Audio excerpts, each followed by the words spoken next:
Աբովյան համայնքում շարունակվում են ներհամայնքային ճանապարհների հիմնանորոգման եւ ասֆալտապատման աշխատանքները։ Համայնքի ղեկավար Էդուարդ Բաբայանի հանձնարարությամբ եւ անմիջական հետեւողականությամբ գյուղական բնակավայրերի ոչ բարվոք եւ անհարթություններով փողոցները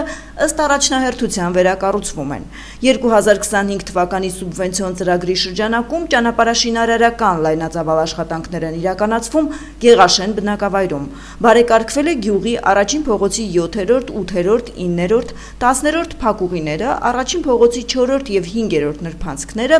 առաջին թաղամասի 2-րդ, 8-րդ, 9-րդ փողոցները, երկրորդ փողոցի 2-րդ նրբանցքը եւ 3-րդ թաղամասի 2-րդ փողոցը։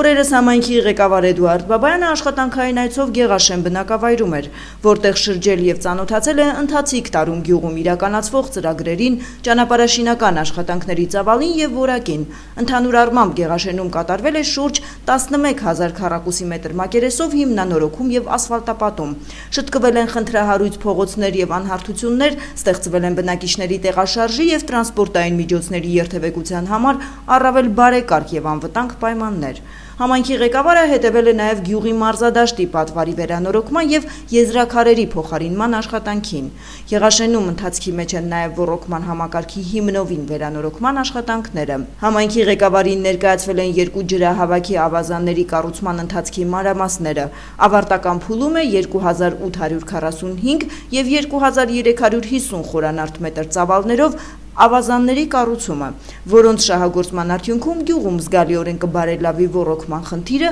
մշակելի կդառնան շուրջ 500 հեկտար հողատարածք Գեղաշենում եւ շուրջ 300 հեկտար հողատարածք Կամարիսում։